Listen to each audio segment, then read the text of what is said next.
ਸਤਿ ਸ਼੍ਰੀ ਅਕਾਲ ਜੀ। ਕਿਤਾਬ ਬੁਨਿਆਦਾਂ, ਲੇਖਕ ਨਰਿੰਦਰ ਸਿੰਘ ਕਪੂਰ। ਇਸ ਦਾ ਤੀਜਾ ਲੇਖ ਸੁੰਦਰਤਾ ਦੀ ਖਿੱਚ। ਜੋ ਸੁੰਦਰ ਹੈ, ਜਵਾਨ ਹੈ, ਨਵਾਂ, ਨਿਆਰਾ ਅਤੇ ਦਿਲਚਸਪ ਹੈ, ਉਹ ਧਿਆਨ ਖਿੱਚੇਗਾ। ਉਹ ਖਿੱਚੇਗਾ ਹੀ ਨਹੀਂ, ਧੂ ਵੀ ਪਾਏਗਾ। ਖਿੱਚ ਕਈ ਕਾਰਨਾਂ ਅਤੇ ਕਈ ਢੰਗਾਂ ਨਾਲ ਪੈਦਾ ਹੁੰਦੀ ਹੈ। ਖਿੱਚ ਉੱਤੇ ਸਾਡਾ ਕੋਈ ਵੱਸ ਨਹੀਂ ਚੱਲਦਾ। ਸਾਨੂੰ ਇਸ ਦਾ ਕਾਰਨ ਵੀ ਸਮਝ ਨਹੀਂ ਆਉਂਦਾ, ਪਰ ਜਦੋਂ ਇਹ ਪੈਂਦੀ ਹੈ ਤਾਂ ਅਸੀਂ ਆਪ ਮੁਹਾਰੇ ਖਿੱਚੇ ਚਲੇ ਜਾਂਦੇ ਹਾਂ। ਜੇ ਤੁਹਾਨੂੰ ਕਿਸੇ ਦੀ ਖਿੱਚ ਪੈਂਦੀ ਹੈ ਤਾਂ ਇਹ ਸਬੂਤ ਹੈ ਕਿ ਤੁਸੀਂ ਤੰਦਰੁਸਤ ਹੋ। ਰੰਗਾਂ, ਆਕਾਰਾਂ, ਰੂਪਾਂ ਦੀ ਵੀ ਖਿੱਚ ਹੁੰਦੀ ਹੈ। ਸੰਗੀਤ, ਨ੍ਰਿਤ, ਸਾਹਿਤ, ਚਿੱਤਰ ਅਤੇ ਦ੍ਰਿਸ਼ ਵੀ ਖਿੱਚ ਪਾਉਂਦੇ ਹਨ। ਕੁਝ ਚੀਜ਼ਾਂ ਦਿਲਚਸਪ ਲੱਗਦੀਆਂ ਹਨ, ਕੁਝ ਧਿਆਨ ਮੰਗਦੀਆਂ ਹਨ। ਕੋਈ ਹੁੰਦੀ ਹੈ ਜਿਹੜੀ ਖਿੱਚ ਵੀ ਪਾਉਂਦੀ ਹੈ। ਖਿੱਚ ਕੋਈ ਹੋਵੇ, ਉਸ ਨਾਲ ਦਿਮਾਗ ਨਾਲੋਂ ਦਿਲ ਵਧੇਰੇ ਪ੍ਰਭਾਵਿਤ ਹੁੰਦਾ ਹੈ। ਕਈ ਖਿੱਚਾਂ ਆਰਜੀ ਹੁੰਦੀਆਂ ਹਨ, ਪਰ ਕੁਝ ਬੜੀ ਦੂਰ ਤੱਕ ਨਿਭਦੀਆਂ ਹਨ। ਖਿੱਚ ਵੀ ਚੰਦਰਮਾ ਵਾਂਗ ਘਟਦੀ ਵੱਧਦੀ ਰਹਿੰਦੀ ਹੈ। ਮਨੁੱਖ ਉਤਨਾ ਚਿਰ ਹੀ ਜਿਉਂਦਾ ਹੈ ਜਿਤਨਾ ਚਿਰ ਉਸ ਨੂੰ ਕੋਈ ਨਾ ਕੋਈ ਖਿੱਚ ਪੈਂਦੀ ਰਹਿੰਦੀ ਹੈ। ਮਨੁੱਖ ਹਮੇਸ਼ਾ ਲਈ ਕਿਸੇ ਇੱਕ ਨੂੰ ਪਿਆਰ ਕਰਨ ਵਾਸਤੇ ਬਣਿਆ ਹੀ ਨਹੀਂ ਹੈ।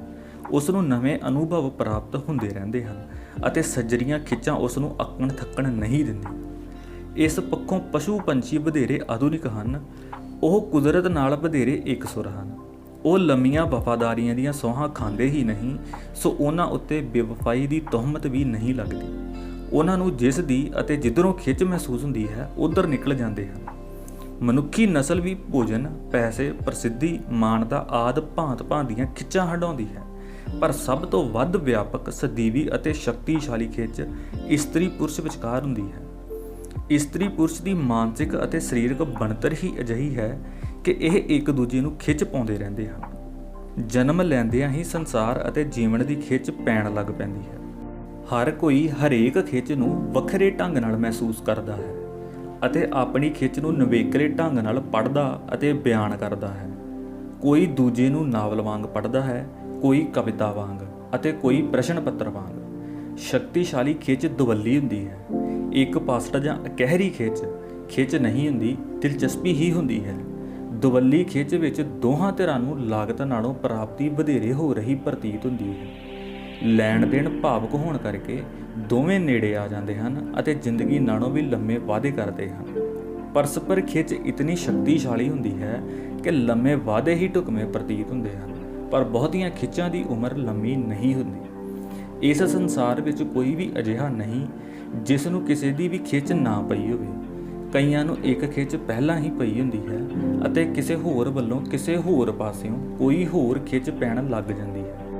ਇੱਕ ਲੜਕੀ ਹੈ ਤਾਂ ਪਰੀ ਸੀ, ਪਰ ਪਿਆਰ ਦੀਆਂ ਖਿੱਚਾਂ ਮੰਨਣ ਲਈ ਉਹ ਧਰਤੀ ਤੇ ਉਤਰ ਆਈ ਸੀ। ਉਹ ਕਹਿ ਰਹੀ ਸੀ, ਮੈਂ ਚਾਹੁੰਦੀ ਹਾਂ ਕੋਈ ਮੇਰਾ ਉਵੇਂ ਧਿਆਨ ਰੱਖੇ, ਉਵੇਂ ਵਿਆਹ ਕਰੇ ਜਿਵੇਂ ਮੈਂ ਕਿਸੇ ਗੰਭੀਰ ਰੋਗ ਦੀ ਮਰੀਜ਼ ਹੋਵਾਂ। ਕਿਸੇ ਦੇ ਪਿਆਰ ਵਿੱਚ ਖਿੱਚੀ ਉਹ ਅਕਸਰ ਬਿਮਾਰ ਪੈ ਜਾਂਦੀ ਸੀ। ਇਵੇਂ ਉਸਨੇ ਕਈਆਂ ਤੋਂ ਪਿਆਰ ਕਰਵਾਇਆ ਅਤੇ ਕੁਝ ਨੂੰ ਕੀਤਾ ਵੀ। ਜਦੋਂ ਉਹ ਕਿਸੇ ਨੂੰ ਪਿਆਰ ਕਰਦੀ ਸੀ ਤਾਂ ਇਸ ਦੌਰਾਨ ਕੋਈ ਹੋਰ ਖਿੱਚ ਪਾਉਣ ਲੱਗ ਪੈਂਦਾ ਸੀ, ਜਿਸ ਤੋਂ ਉਸ ਨੂੰ ਵਧੇਰੇ ਲਾਡ ਪਿਆਰ ਦੀ ਆਸ ਜਾਗ ਪੈਂਦੀ ਸੀ। ਅਜਿਹਾ ਵਾਪਰਨਾ ਉਸ ਨੂੰ ਬੜਾ ਸੁਭਾਵਿਕ ਲੱਗਦਾ ਸੀ। ਇਸ ਸੰਸਾਰ ਵਿੱਚ ਅਨੇਕਾਂ ਹੋਰਾਂ ਨੂੰ ਖਿੱਚ ਪਾਉਣ ਅਤੇ ਖਿੱਚੇ ਜਾਣ ਲਈ ਹੀ ਆਉਂਦੇ ਹਨ। ਇਸਤਰੀ ਦਾ ਪੁਰਸ਼ ਨੂੰ ਖਿੱਚ ਪਾਉਣਾ ਲੋਹੇ ਅਤੇ ਚੁੰਬਕ, ਭੁੱਖ ਅਤੇ ਭੋਜਨ, ਪੂਰਨਮਾਸੀ ਅਤੇ ਸਮੁੰਦਰ ਦੀ ਖਿੱਚ ਵਾਂਗ ਹੁੰਦਾ ਹੈ। ਖਿੱਚ ਪਾਉਣ ਦੀ ਇਸਤਰੀ ਵਿੱਚ ਪੁਰਸ਼ ਨਾਲੋਂ ਯੋਗਤਾ ਵਧੇਰੇ ਹੁੰਦੀ ਹੈ। ਕੋਈ ਕਹਿ ਰਿਹਾ ਸੀ, ਉਸਨੇ ਮੈਨੂੰ ਇਉਂ ਖਿੱਚਿਆ ਜਿਵੇਂ ਨਿਊਟਨ ਸਾਹਮਣੇ ਧਰਤੀ ਨੇ ਸੇਬ ਨੂੰ ਖਿੱਚਿਆ ਸੀ। ਖਿੱਚ ਇੱਕ ਦੂਜੇ ਨੂੰ ਵੇਖਣ ਨਾਲ ਸ਼ੁਰੂ ਹੁੰਦੀ ਹੈ। ਜ਼ਰੂਰੀ ਨਹੀਂ ਕਿ ਚੰਗੇ ਹੀ ਚੰਗਿਆਂ ਵੱਲ ਖਿੱਚੇ ਜਾਣ। ਵਿਰੋਧ ਦੀ ਵੀ ਖਿੱਚ ਹੁੰਦੀ ਹੈ ਅਤੇ ਵਰਜਿਤ ਚੀਜ਼ਾਂ ਵਧੇਰੇ ਖਿੱਚ ਪਾਉਂਦੀਆਂ ਹਨ। ਕਿਸੇ ਵਿੱਚ ਜੋ ਕੁਝ ਸਧਾਰਨ ਅਤੇ ਸਹੀ ਹੁੰਦਾ ਹੈ ਉਹ ਖਿੱਚ ਨਹੀਂ ਪਾਉਂਦਾ, ਉਸ ਦਾ ਵਚਿੱਤਰ ਅਤੇ ਵਿਲੱਖਣ ਵਿਹਾਰ ਖਿੱਚ ਪਾਉਂਦਾ ਹੈ। ਜੋ ਚੰਗਾ ਹੋਵੇਗਾ ਉਹ ਨਹੀਂ, ਜੋ ਦਿਲਚਸਪ ਹੋਵੇਗਾ ਉਹ ਖਿੱਚ ਪਾਵੇਗਾ। ਖਿੱਚ ਨੂੰ ਤਰਕਸੰਗਤ ਢੰਗ ਨਾਲ ਬਿਆਨ ਨਹੀਂ ਕੀਤਾ ਜਾ ਸਕਦਾ, ਕਿਉਂਕਿ ਖਿੱਚ ਵਿੱਚ ਦਿਮਾਗ ਦਾ ਦਖਲ ਨਹੀਂ ਹੁੰਦਾ। ਦਿਮਾਗ ਦੀ ਦਿਲਚਸਪੀ ਨਫੇ ਨੁਕਸਾਨ ਅਤੇ ਮਾਪੀਆਂ ਤੋਲੀਆਂ ਗਿਣੀਆਂ ਜਾਣ ਵਾਲੀਆਂ ਚੀਜ਼ਾਂ ਵਿੱਚ ਹੁੰਦੀ ਹੈ। ਭਾਵੇਂ ਕੁਝ ਜੂਏ ਵਾਂਗ ਗਲਤ ਹੀ ਹੋਵੇ, ਪਰ ਜੇ ਉਹ ਦਿਲਚਸਪ ਹੋਵੇਗਾ ਤਾਂ ਧਿਆਨ ਖਿੱਚੇਗਾ। ਜੋ ਹੋ ਰਿਹਾ ਹੁੰਦਾ ਹੈ ਉਹ ਦਿਸ ਰਿਹਾ ਹੁੰਦਾ ਹੈ, ਜੋ ਹੋ ਸਕਦਾ ਹੁੰਦਾ ਹੈ ਉਹ ਛੁਪਿਆ ਹੁੰਦਾ ਹੈ, ਜੋ ਦਿਸਦਾ ਨਹੀਂ ਉਹ ਖਿੱਚ ਪਾਉਂਦਾ ਹੈ। ਕੱਪੜਿਆਂ ਵਿੱਚ ਆਪਣੀ ਉਤਨੀ ਖਿੱਚ ਨਹੀਂ ਹੁੰਦੀ ਜਿਤਨੀ ਕੱਪੜਿਆਂ ਅੰਦਰ ਛੁਪਾਏ ਅੰਗਾਂ ਕਾਰਨ ਹੁੰਦੀ ਹੈ। ਨੈਣ ਨਕਸ਼ ਵੀ ਤਾਂ ਖਿੱਚ ਹੀ ਪਾਉਂਦੇ ਹਨ, ਕਿਉਂਕਿ ਉਹ ਕੱਪੜਿਆਂ ਅੰਦਰਲੀ ਰੌਣਕ ਵੱਲ ਇਸ਼ਾਰਾ ਕਰਦੇ ਹਨ। ਇਸ ਰੌਣਕ ਕਾਰਨ ਇਸਤਰੀ ਪੁਰਸ਼ ਵਿੱਚ ਇੱਕ ਦੂਜੇ ਨੂੰ ਭਰਮਾਉਣ ਦੀ ਖੇਡ ਚੱਲਦੀ ਹੈ। ਝੂਠ ਬੋਲਣਾ ਭਰਮਾਉਣ ਦੀ ਇੱਕ ਖੇਡ ਦਾ ਦਾਅ ਹੁੰਦਾ ਹੈ। ਜਦੋਂ ਸੱਚ ਬੋਲਣ ਨਾਲ ਕਿਸੇ ਨੂੰ ਭਰਮਾਉਣਾ ਸੰਭਵ ਨਾ ਹੋਵੇ ਤਾਂ ਭਰਮਾਉਣ ਲਈ ਝੂਠ ਵਰਤਿਆ ਜਾਂਦਾ ਹੈ। ਖਿੱਚ ਪੈਣ ਤੋਂ ਬਾਅਦ ਦੋਵੇਂ ਸੋਚਦੇ ਹਨ ਕਿ ਸਾਡੀ ਕਿਸਮਤ ਬਦਲਣ ਵਾਲੀ ਹੈ। ਦੋਹਾਂ ਨੂੰ ਲੱਗਦਾ ਹੈ ਕਿ ਪਿਆਰੇ ਨੂੰ ਪਹਿਚਾਨਣ ਵਾਲੀ ਨਜ਼ਰ ਲੱਭ ਪਈ ਹੈ ਅਤੇ ਇਹ ਵੀ ਪਤਾ ਲੱਗ ਗਿਆ ਹੈ ਕਿ ਇਸ ਨਜ਼ਰ ਨਾਲ ਵੇਖਣਾ ਕਿਸ ਨੂੰ ਹੈ। ਖਿੱਚ ਪੈਣ ਤੇ ਸ਼ਬਦਾਂ ਦੇ ਨਾਲ ਨਾਲ ਸੰਕੇਤਾਂ ਦੀ ਭਾਸ਼ਾ ਉਪਜਦੀ ਹੈ। ਕੋਈ ਪੁੱਛੇ ਬਿਨਾਂ ਐਵੇਂ ਨਹੀਂ ਕੌਫੀ ਬਣਾਉਣ ਲੱਗ ਜਾਂਦੀ। ਕੋਈ ਉਂਝ ਹੀ ਕਿਸੇ ਦੀ ਗੈਰ ਹਾਜ਼ਰੀ ਦੇ ਦਿਨ ਨਹੀਂ ਗਿਣਨ ਲੱਗ ਪੈਂਦਾ। ਖਿੱਚ ਪੈਣ ਤੇ ਹੌਕੇ ਲੈਣੇ ਆ ਜਾਂਦੇ ਹਨ। ਉਦਾਸ ਹੋਣਾ ਚੰਗਾ ਲੱਗਣ ਲੱਗ ਪੈਂਦਾ ਹੈ। ਦਿਲ ਕਰਦਾ ਹੈ ਜੇ ਕੋਈ ਮੇਰਾ ਦਿਲ ਤੋੜੇ ਤਾਂ ਕੇਵਲ ਉਹੀ ਤੋੜੇ ਜਿਸ ਦੀ ਖਿੱਚ ਪੈਂਦੀ ਹੈ। ਦਿਲ ਕਰਦਾ ਹੈ ਉਹ ਨੇੜੇ ਨੇੜੇ ਰਹੇ, ਉਹ ਆਵੇ ਪਰ ਜਾਵੇ ਨਾ। ਖਿੱਚ ਦਾ ਆਧਾਰ ਨੇੜਤਾ ਹੁੰਦੀ ਹੈ। ਇੱਕ ਹੀ ਸੱਭਿਆਚਾਰ ਵਾਲੇ, ਇੱਕ ਹੀ ਜਮਾਤ ਵਿੱਚ ਪੜ੍ਹਨ ਵਾਲੇ, ਇੱਕ ਹੀ ਮੰਦਰ ਜਾਣ ਵਾਲੇ ਆਪਸ ਵਿੱਚ ਸੌਖਿਆਂ ਖਿੱਚੇ ਜਾਂਦੇ ਹਨ। ਨੇੜਤਾ ਨਾਲ ਸਾਂਝਾਂ ਵਧੇਰੇ ਦਿਸਦੀਆਂ ਹਨ, ਜਿਨ੍ਹਾਂ ਕਾਰਨ ਨਜ਼ਰਾਂ, ਸ਼ਬਦਾਂ ਅਤੇ ਗੁੱਝੇ ਇਸ਼ਾਰਿਆਂ ਦਾ ਵਟਾਂਦਰਾ ਸੌਖਾ ਅਤੇ ਸੁਖਾਲਾ ਹੋ ਜਾਂਦਾ ਹੈ।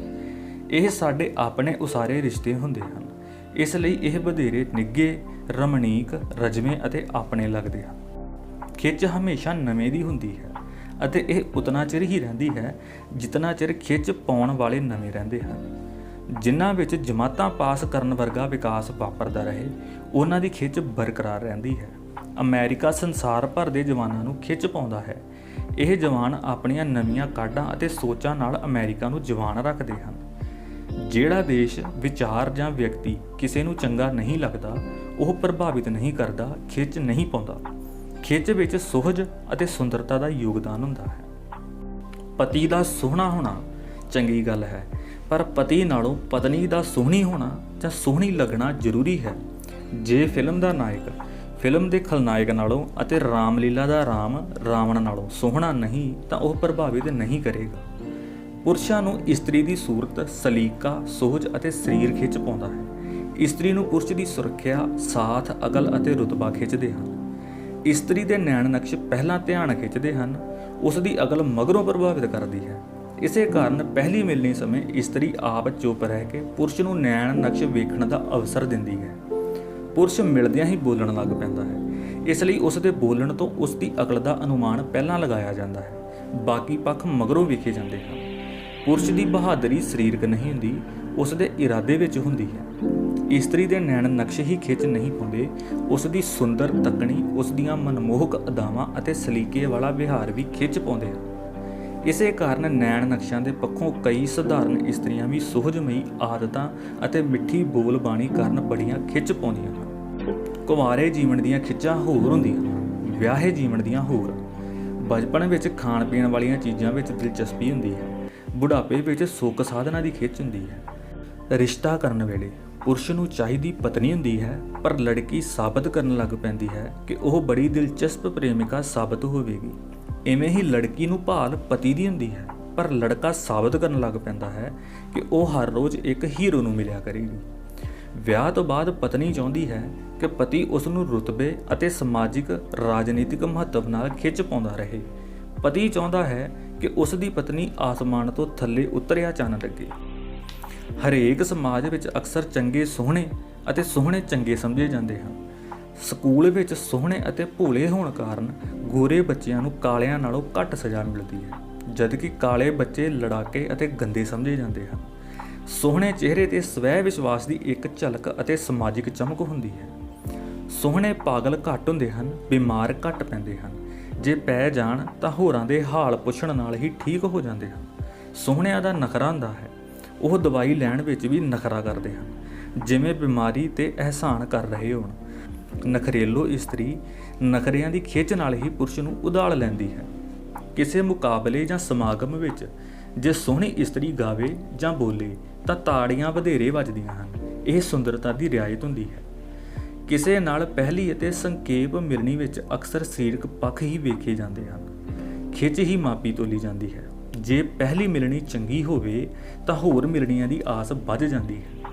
ਖਿੱਚ ਕਾਰਨ ਪੁਰਸ਼ ਇਸਤਰੀ ਨੂੰ ਝੱਟ ਪਿਆਰ ਕਰਨ ਲੱਗ ਪੈਂਦਾ ਹੈ ਅਤੇ ਖਿੱਚ ਮੁੱਕਣ ਦੇ ਬਾਵਜੂਦ ਉਹ ਇਸਤਰੀ ਨੂੰ ਤਿਆਗਦਾ ਹੌਲੀ-ਹੌਲੀ ਹੈ।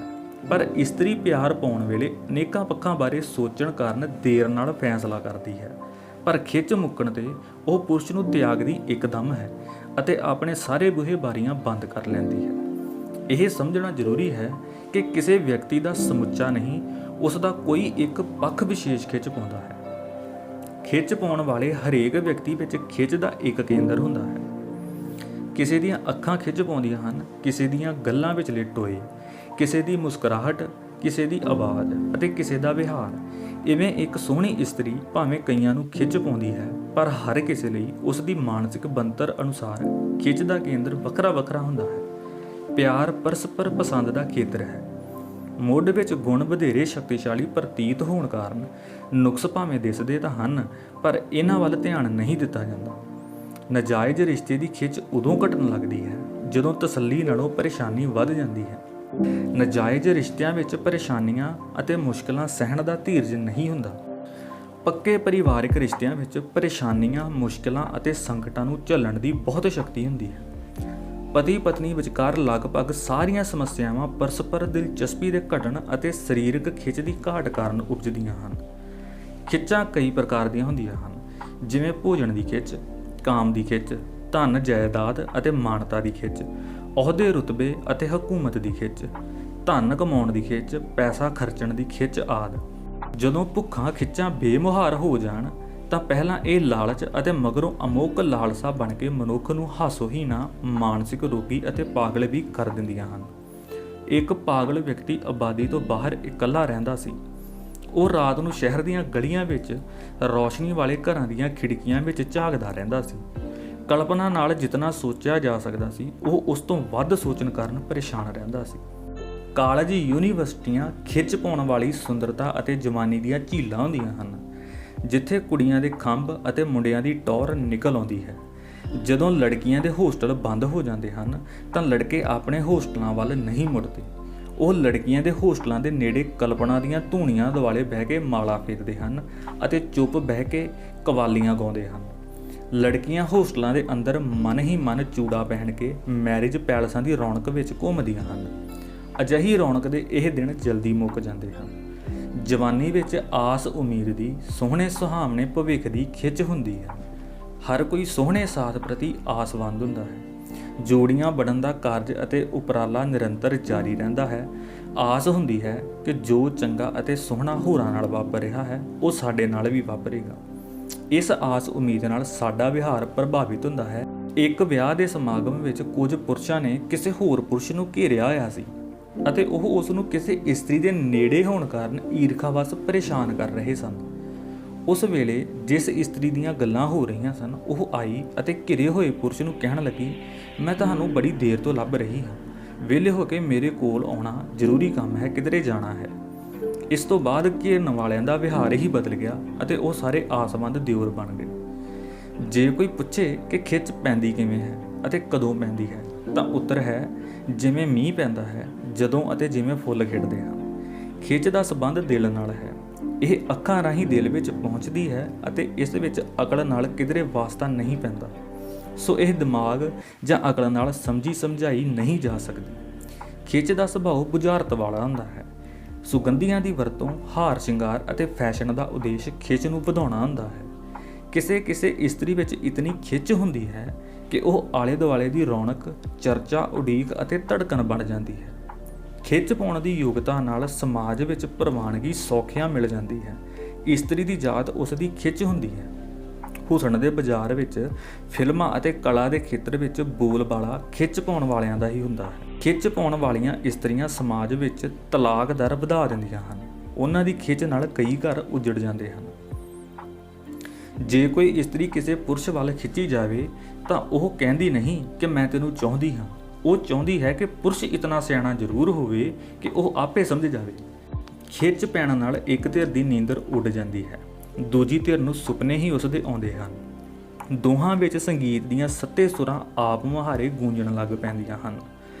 ਪਰ ਕੁਝ ਚਿਰ ਮਗਰੋਂ ਕੋਈ ਹੋਰ, ਜਿਵੇਂ ਪ੍ਰੇਮਿਕਾ ਦੀ ਸਹੇਲੀ ਜਾਂ ਪ੍ਰੇਮੀ ਦਾ ਦੋਸਤ ਆਦਿ ਵਧੇਰੇ ਖਿੱਚ ਭਰਪੂਰ ਲੱਗਣ ਲੱਗ ਜਾਂਦਾ ਹੈ। ਇੱਕ ਵਾਰੀ 40 ਮੰਗੇਤਰ ਲੜਕੇ ਲੜਕੀਆਂ ਦਾ ਇੱਕ ਤਾਂ ਇਕੱਠ ਕੀਤਾ ਗਿਆ। ਇੱਕੋ ਜਿਹੀ ਉਮਰ ਅਤੇ ਇੱਕੋ ਜਿਹੀ ਮਾਨਸਿਕ ਅਵਸਥਾ ਕਾਰਨ ਉਹ ਝੱਟ ਘੁਲ ਮਿਲ ਗਏ, ਪਰ ਕੁਝ ਹੀ ਦਿਨਾਂ ਵਿੱਚ 12 ਮੰਗਣੀਆਂ ਇਸ ਕਰਕੇ ਟੁੱਟ ਗਈਆਂ ਕਿਉਂਕਿ ਉਹਨਾਂ ਨੂੰ ਇਕੱਠ ਵਿੱਚ ਨਵੀਂ ਖਿੱਚ ਪੈ ਗਈ ਸੀ। ਖਿੱਚ ਵਾਲੇ ਗੁਪਤ ਰਿਸ਼ਤੇ ਤੇ ਸਮਾਜ ਦੇ ਕੋਈ ਬੰਧਨ ਲਾਗੂ ਨਹੀਂ ਹੁੰਦੇ। ਪਿਆਰ ਸਮਾਜਿਕ ਰੀਤਾਂ, ਪਰੰਪਰਾਵਾਂ, ਬੰਧਨਾਂ ਅਤੇ ਮਰਿਆਦਾ ਦੀ ਉਲੰਘਣਾ ਕਰਕੇ ਹੀ ਕੀਤਾ ਜਾ ਸਕਦਾ ਹੈ। ਕਿਸੇ ਨੂੰ ਅਪਣਾਉਣਾ ਜਾਂ ਤਿਆਗਣਾ ਹਰ ਕਿਸੇ ਦਾ ਨਿੱਜੀ ਮਸਲਾ ਹੁੰਦਾ ਹੈ। ਕਿਸੇ ਨਾਲ ਪਿਆਰ ਦੀਆਂ ਗੱਲਾਂ ਥੋੜ੍ਹਾ ਅਰਸਾ ਹੀ ਕੀਤੀਆਂ ਜਾ ਸਕਦੀਆਂ ਹਨ, ਫਿਰ ਹੋਰ ਕਿਧਰੋਂ ਖਿੱਚ ਪੈਣ ਲੱਗ ਪੈਂਦੀ ਹੈ ਅਤੇ ਆਪਣਿਆਂ ਦੇ ਨੁਕਸ ਅਤੇ ਅਜਨਬੀਆਂ ਦੇ ਗੁਣ ਚਮਕਣ ਲੱਗ ਪੈਂਦੇ ਹਨ। ਸ਼ਕਲਾਂ ਸੂਰਤਾਂ ਦੋਹਾਂ ਦੀਆਂ ਉਹੀ ਰਹਿੰਦੀਆਂ ਹਨ, ਪਰ ਉਹਨਾਂ ਵਿੱਚ ਵਾਪਰਿਆ ਪਰਿਵਰਤਨ ਉਹਨਾਂ ਦੀ ਗੱਲਬਾਤ ਤੋਂ ਪਤਾ ਲੱਗਦਾ ਹੈ, ਕਿਉਂਕਿ ਗੱਲਬਾਤ ਬਹਿਸ ਬਣਨ ਕਾਰਨ ਟੁੱਟਣ ਲੱਗ ਪੈਂਦੀ ਹੈ। ਖਿੱਚ ਮੁੱਕ ਜਾਵੇ ਤਾਂ ਦੋਵੇਂ ਕੈਦੀਆਂ ਦੀ ਮੁਲਾਕਾਤ ਵਾਂਗ ਮਿਲਦੇ ਹਨ। ਕੋਈ ਰਿਸ਼ਤਾ ਮੁੱਕਣ ਤੋਂ ਪਹਿਲਾਂ ਗੱਲਬਾਤ ਮੁੱਕਦੀ ਹੈ। ਖਿੱਚ ਰਾਹੀਂ ਪਤਾ ਲੱਗਦਾ ਹੈ ਕਿ ਸਾਡੇ ਆਪਣੇ ਦਿਲ ਉੱਤੇ, ਆਪਣੇ ਆਪ ਉੱਤੇ ਕੋਈ ਅਧਿਕਾਰ ਨਹੀਂ ਹੈ। ਦਿਲ ਦਾ ਦਿਮਾਗ ਨਹੀਂ ਹੁੰਦਾ, ਇਸ ਨੂੰ ਜਿੱਧਰੋਂ ਖਿੱਚ ਪੈਂਦੀ ਹੈ ਉੱਧਰ ਝੁਕ ਜਾਂਦਾ ਹੈ। ਖਿੱਚ ਦਾ ਵਿਰੋਧ ਕਰਨਾ ਅਕਸਰ ਸੰਭਵ ਨਹੀਂ ਹੁੰਦਾ, ਕਿਉਂਕਿ ਖਿੱਚ ਦਾ ਹਮਲਾ ਬੜਾ ਜ਼ੋਰਦਾਰ ਅਤੇ ਅਚਾਨਕ ਹੁੰਦਾ ਹੈ। ਪਿਆਰ ਨਾਲ ਰੱਜਣਾ ਮਨੁੱਖ ਦੇ ਸੁਭਾਅ ਵਿੱਚ ਨਹੀਂ ਹੈ, ਇਸ ਲਈ ਜੀਵਨ ਭਰ ਭਾਂਤ-ਭਾਂਤ ਦੀਆਂ ਭੁੱਖਾਂ ਦਾ ਉਪਜਣਾ ਅਤੇ ਖਿੱਚਾਂ ਦਾ ਪੈਣਾ ਸੁਭਾਵਿਕ ਹੈ। ਸੋ ਇਸ ਦੇ ਨਾਲ ਹੀ ਇਹ ਲੇਖ ਵੀ ਖਤਮ ਹੁੰਦਾ ਹੈ। ਫਿਰ ਮਿਲਾਂਗੇ ਅਗਲੇ ਲੇਖ ਨਾਲ। ਧੰਨਵਾਦ।